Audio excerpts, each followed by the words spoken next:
Okay, today I want to talk about the most inspirational person I've ever come across in my life. 2014, I was here for a few months. I got to spend time with him. He's a Swami. He was born 1930. He got initiated 1950. Now the days these individuals come from is something me and you, we can't imagine. It's so different. So I went to him and I asked him, Swami, tell me about the days when you became a Swami, 1950. The answer that I got, it got to me. Now, he said, back in the days, everything was service driven. We had to work for the temple. It wasn't optional, it was do or die situations. Literally be filling water from the lakes, bringing it back.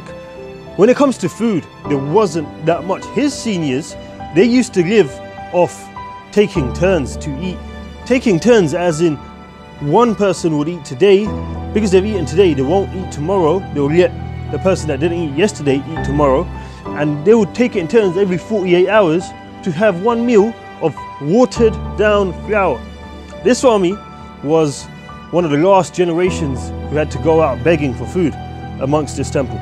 They would go out to the villages, people would give them flour, and whatever they get, consider yourself lucky and carry on life.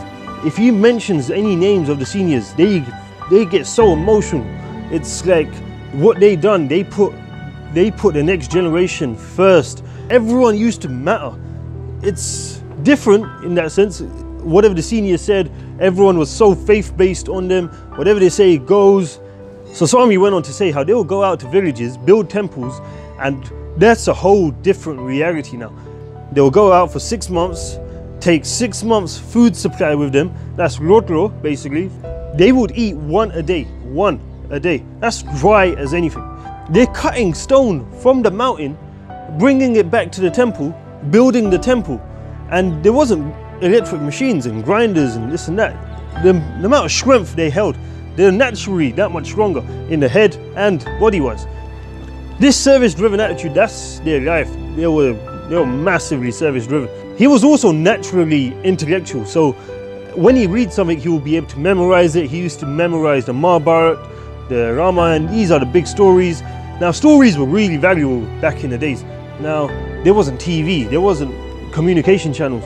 So when you used to get a story, life used to feel lifted. Everyone used to come around, enjoy the vibe. It's different to how we know storytelling. Now, he would be able to crack everyone up. He had a serious tone on his face. He would say the funniest stories, everyone would laugh. They'll be in stitches. I was in stitches once. He will go on to the next story before we even recover, and we're like, wait, whoa, and then he's cracking everyone up. It's the most entertaining thing ever. Now, it's so amazing. You wouldn't even know the hardship he's lived in his life.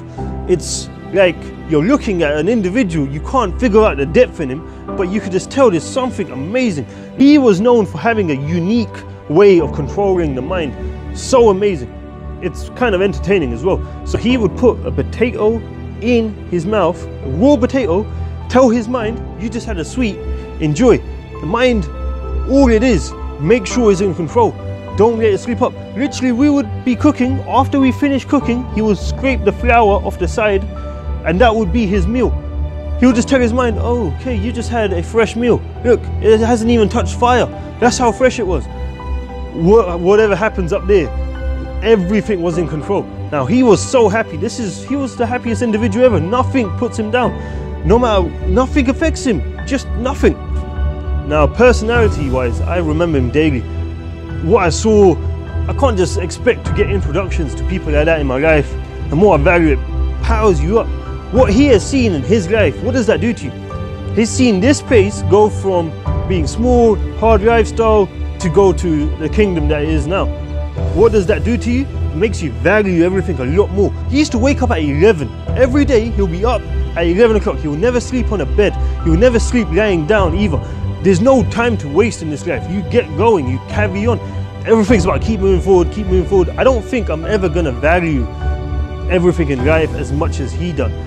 But what it does show me is what I've got through a minimum amount of effort.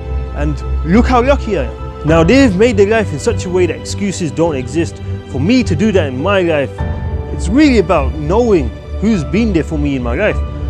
So 2014, I had my last conversation with him. I sat there, looked at him, somehow got the message that I'm never going to see him again.